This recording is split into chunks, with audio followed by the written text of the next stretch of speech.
안녕하세요. 사연을 시작하기에 앞서 구독과 좋아요 부탁드려요. 감사합니다.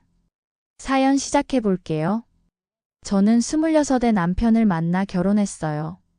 남편은 정말 좋은 사람이었죠. 자상하고 다정했고 무엇보다 저를 정말 사랑해 줬어요. 결혼 초기부터 저희는 정말 행복했어요. 다른 부부들처럼 크고 작은 다툼도 있었지만 남편은 늘 먼저 사과하고 저를 달래주곤 했죠. 아이도 둘이나 낳았어요. 첫째 민수가 태어났을 때 남편이 얼마나 기뻐했는지 몰라요. 병원에서 아이를 처음 안아보더니 눈물까지 흘렸거든요. 둘째 지수가 태어났을 때도 마찬가지였죠. 남편은 정말 좋은 아빠였어요. 아이들과 놀아주는 것도 좋아했고 숙제도 도와주고 주말마다 어디든 데리고 나가주곤 했어요. 하지만 결혼 생활이 마냥 순탄하지만은 않았어요. 가장 큰 문제는 시어머니였죠. 남편은 결혼 전부터 시어머니께 한 달에 100만 원씩 생활비를 드렸어요. 첫째 민수가 태어나고 나서 남편이 조심스럽게 어머니께 드리는 용돈을 좀 줄여야 할 것 같다고 말했어요. 아이 키우는 데에도 돈이 들고 아이가 있으니 미래를 위해서도 그게 맞다고 생각했거든요. 하지만 시어머니의 반응은 정말 극렬했어요. 키워준 은혜도 모르고 이런 대접을 받을 바엔 차라리 죽는 게 낫겠다고 하시더라고요. 며칠 동안 전화도 받지 않으시고 나중에는 정말 극단적인 말씀까지 하셨어요. 남편이 얼마나 고민했는지 몰라요. 결국 남편이 다시 예전처럼 100만 원을 드리기로 했어요. 저도 남편이 너무 힘들어하는 모습을 보니까 더 이상 뭐라고 할 수가 없었어요. 그때부터 저희는 더 절약하며 살았죠. 그런데 시어머니의 돈 요구는 거기서 끝나지 않았어요. 생활비 100만 원 외에도 온갖 핑계로 돈을 요구하셨어요. 여행을 간다고, 친구 경조사에 간다고, 몸이 아파서 병원에 간다고, 집 수리를 해야 한다고요. 한 달에 한 번은 꼭 추가로 돈을 달라고 하셨어요. 남편한테만 그렇게 하시는 것도 이상했어요. 13살 차이 나는 여동생이 있는데 시누이한테는 돈을 요구하지도 않고 오히려 용돈을 주시더라고요. 남편에게만 유독 말도 모질게 하시고 대우도 다르게 하셨어요. 결혼 전에 남편한테 들었는데 남편은 입양하라고 하더라고요. 시어머니가 아이가 안 생겨서 남편을 8살 때 입양했는데 5년 뒤에 딸이 태어났다고 했어요. 그때부터 차별이 더 심해졌다고 하더라고요. 남편이 더 충격적인 이야기를 해줬어요. 사실 남편은 쌍둥이였는데 입양되면서 형과 헤어졌다고 했어요. 눈물까지 흘리면서 자신이 가장 후회하는 게 형이랑 헤어진 거라고 했어요. 그땐 아이가 어려서 어떻게 할 수도 없었고 입양 가면서 형을 다시 볼 수 없게 됐다고 하더라고요. 남편은 가끔 형 이야기를 하곤 했어요. 형이 지금 어디서 뭘 하고 있을지, 잘 살고 있을지 궁금하다고요. 찾아보려고 해도 워낙 어릴 때 헤어져서 단서가 없다고 했어요. 시어머니의 돈 요구는 계속됐어요. 남편이 참다 못해서 드디어 강하게 나왔어요. 생활비 100만 원 외에는 더 드릴 수 없다고, 저희도 아이들 키우느라 힘들다고 했어요. 그때 남편 목소리가 떨리는 걸 느꼈어요. 평생 시어머니 눈치를 보며 산 남편이 처음으로 자신의 의사를 표현하는 순간이었어요. 시어머니는 한동안 화를 내시다가 결국 알겠다고 하셨어요. 그래도 여전히 가끔씩은 이런저런 핑계로 돈을 요구하셨지만 예전만큼 심하지는 않았어요. 그렇게 우리는 나름대로 행복하게 살았어요. 남편은 정말 열심히 일했어요. 위험한 일이긴 했지만 돈을 많이 벌 수 있다고 했어요. 저는 늘 걱정했지만 남편은 가족을 위해서 열심히 일한다고 했어요. 우리 아이들 대학까지 보내려면 돈이 많이 필요하다고 조금만 더 참고 일하겠다고 하더라고요. 남편은 정말 성실했어요. 위험하다고 하면서도 안전에 늘 신경 쓰고 조심히 일했어요. 그리고 저희는 조금씩이라도 저축을 했어요. 아이들이 좀 크면서 제가 맞벌이를 시작했고 남편과 저는 정말 열심히 벌어서 모았어요. 민수가 고등학생이 되고 지수가 중학생이 되었을 때 저희는 나름대로 안정적인 생활을 하고 있었어요. 아이들도 밝고 건강하게 자랐고 저희 가족은 정말 화목했어요. 그런데 그 모든 행복이 한순간에 무너졌어요. 어느 날 갑자기 남편 회사에서 전화가 왔어요. 작업 중에 사고가 났다고 남편이 병원으로 이송됐다고 했어요. 저는 정신없이 병원으로 달려갔어요. 하지만 이미 늦었어요. 남편은 이미 세상을 떠난 후였어요. 그 순간 저는 정말 정신을 차릴 수가 없었어요. 남편이 죽었다는 게 믿어지지 않았어요. 어제까지만 해도 저와 아이들에게 농담을 하고 웃고 사랑한다고 말했던 남편이 이렇게 갑자기 떠날 줄은 몰랐어요. 아이들도 너무 충격받았어요. 민수는 남자라고 우는 걸 참으려고 했지만 결국 제 품에 안겨서 펑펑 울었어요. 지수도 마찬가지였어요. 아빠의 죽음을 받아들이기에는 아직 너무 어린 아이들이었으니까요. 장례식장에서 3일 동안 정말 많은 분들이 찾아주셨어요. 남편의 직장 동료들, 친구들, 저희 친구들, 아이들 친구들까지요. 모두들 남편이 얼마나 좋은 사람이었는지 말씀해 주셨어요. 그런 말들을 들으면서 저는 더 슬펐어요. 장례를 마치고 집에 돌아와서도 저는 며칠 동안 넋을 잃고 있었어요. 아이들이 오히려 저를 챙겨주더라고요. 특히 민수가 많이 의젓해졌어요. 이제 아빠가 안 계시니까 자기가 엄마랑 지수를 지켜주겠다고 하더라고요. 17살 아들이 하는 말이 얼마나 애틋하고 안쓰럽던지 모르겠어요. 그런데 장례를 마치고 며칠 뒤에 시어머니한테서 전화가 왔어요. 부조금이 얼마나 들어왔는지 묻더니 당신 손님들도 있으니까 얼마 보내라고 하시는 거예요. 아들이 죽었는데 부조금 얘기부터 하시는 게 정말 믿어지지 않았어요. 보험은 얼마나 들어놨냐고, 생활비는 앞으로도 따박따박 보내야 한다고 하시더라고요. 시어머니의 말을 들으면서 저는 정말 화가 났어요. 남편이 죽어서 저와 아이들이 이렇게 슬퍼하는데 돈 얘기부터 하시다니요. 하지만 저는 아무 말도 할 수 없었어요. 너무 지쳐 있었거든요. 일주일 정도 지나서 저는 민수와 함께 남편의 물건들을 정리하기 시작했어요. 남편이 쓰던 물건들을 보면서 계속 눈물이 났어요. 남편의 옷, 남편이 읽던 책, 남편이 쓰던 안경까지 모든 게 남편을 생각나게 했어요. 남편 책상을 정리하던 중에 금고가 눈에 들어오더라고요. 저는 평소에 열어본 적은 없었어요. 중요한 서류들이 들어있을 거라고 생각했거든요. 금고를 열어보니 정말 여러 가지가 들어있었어요. 부동산 서류, 보험 서류, 통장들, 그리고 작은 수첩 하나가 있었어요. 수첩을 펼쳐보니 남편의 글씨로 뭔가 적혀 있었어요. 여보, 아무도 모르게 이곳으로 꼭 가봐. 그리고 미안해. 그리고 그 아래에 주소가 적혀 있었어요. 저는 정말 당황했어요. 남편이 왜 이런 메모를 남겼을까? 그날 밤 저는 잠을 이룰 수 없었어요. 남편이 남긴 메모가 계속 머릿속에 맴돌았어요. 무슨 뜻일까? 왜 아무도 모르게 가라고 했을까? 그 주소에 가면 뭘 알 수 있을까? 다음 날 아침 저는 결심했어요. 그 주소로 가보기로 했어요. 남편이 무슨 이유로 그런 메모를 남겼는지 알고 싶었어요. 혹시 남편이 저한테 남기고 싶은 마지막 메시지가 있는 건 아닐까요?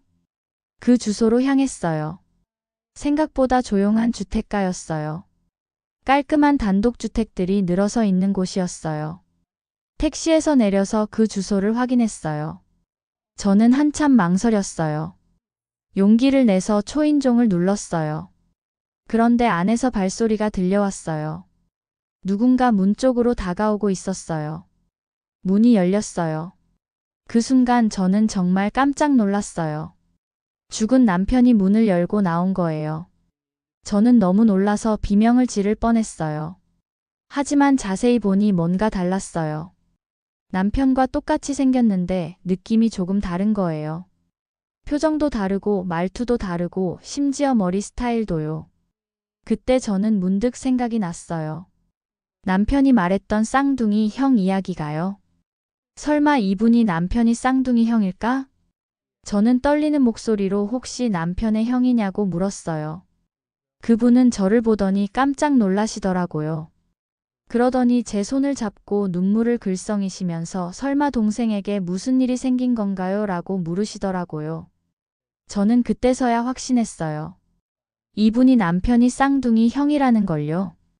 저는 울면서 사고로 세상을 떠났다고 말했어요. 아주버님은 그 말을 듣고 한참 동안 우셨어요. 저도 덩달아 울었어요.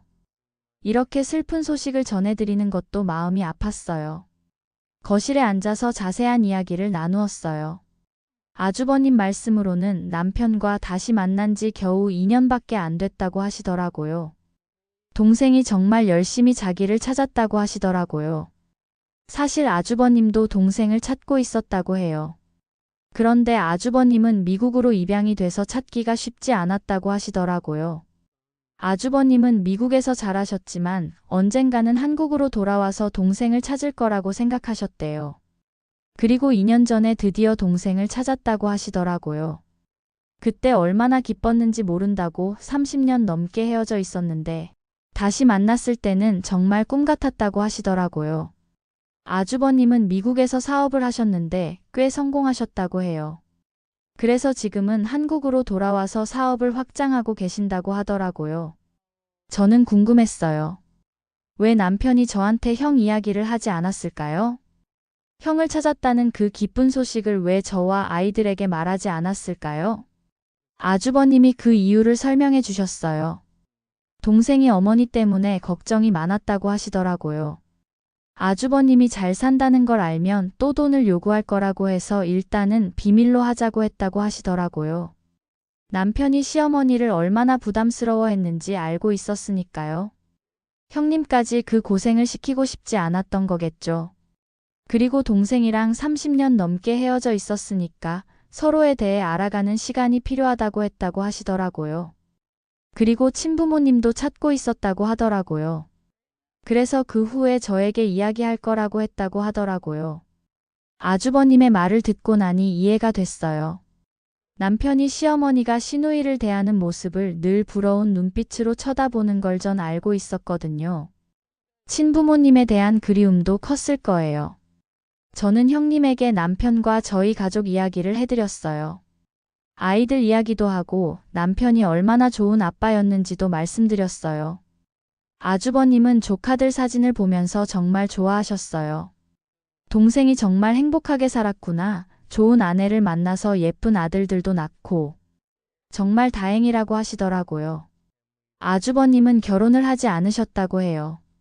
사업에만 집중하며 살아오셨대요. 그리고 아주버님이 조카들을 도와주고 싶다고 하시더라고요. 대학 교육비라든지 필요한 것들이 있으면 언제든지 말씀해달라고 하시더라고요. 아주버님의 말씀을 들으면서 저는 정말 고마웠어요. 일단은 조카들을 만나보고 싶다고 하시더라고요. 동생이 그렇게 자랑하던 아이들을 직접 보고 싶다고 하시더라고요. 저는 아주버님을 집으로 초대했어요. 아이들에게 소개해주고 싶었어요. 일주일 뒤 아주버님을 보는 순간 아이들은 정말 놀랐어요. 아빠와 너무 똑같이 생겼거든요.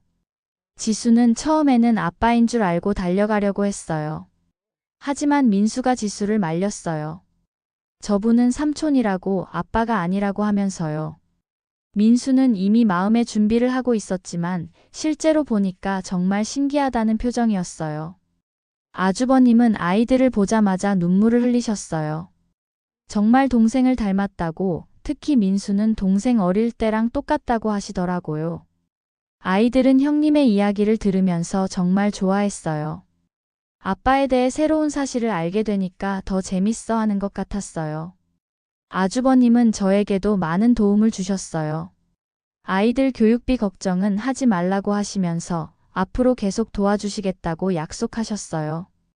동생이 못다한 일을 자기가 대신 하고 싶다고, 조카들이 대학까지 무사히 마칠 수 있도록 도와주겠다고 하시더라고요. 저는 정말 고마웠지만 한편으로는 부담스럽기도 했어요. 갑자기 이런 도움을 받아도 되는 건지 확신이 서지 않았거든요. 하지만 형님은 제 마음을 이해하신다고 하시면서 천천히 가족이 되어가자고 하셨어요. 자기도 평생 혼자 살아왔다고, 이제 가족이 생긴 거나 마찬가지라고 서로 의지하며 살아가자고 하시더라고요. 민수가 고등학교 3학년이 되었을 때 대학 진학 문제로 고민이 많았어요. 성적은 좋았지만 등록금 걱정이 있었거든요. 형님이 민수가 가고 싶은 대학에 가라고 등록금은 자기가 다 해결해 주겠다고 하시더라고요. 민수는 정말 고마워했어요. 하지만 한편으로는 부담스러워하기도 했어요. 민수는 자기가 나중에 다 갚아드리겠다고 하더라고요. 민수는 결국 서울의 좋은 대학에 진학했어요. 삼촌이 기숙사비까지 다 지원해 주셨거든요. 아주버님 덕분에 저희는 경제적인 도움을 많이 받았어요.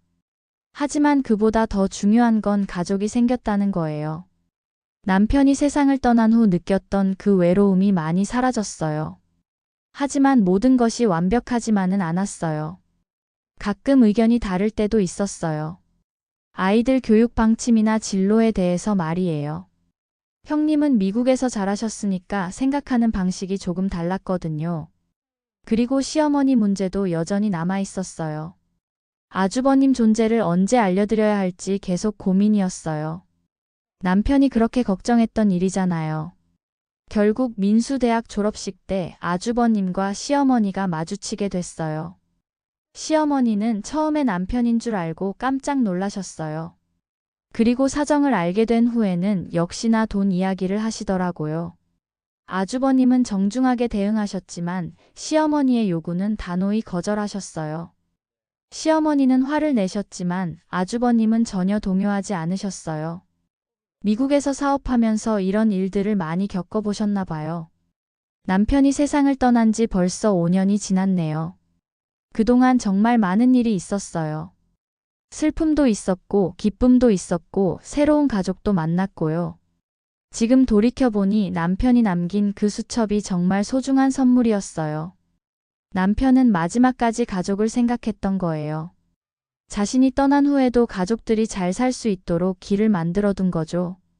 제 긴 이야기를 끝까지 들어주셔서 감사합니다.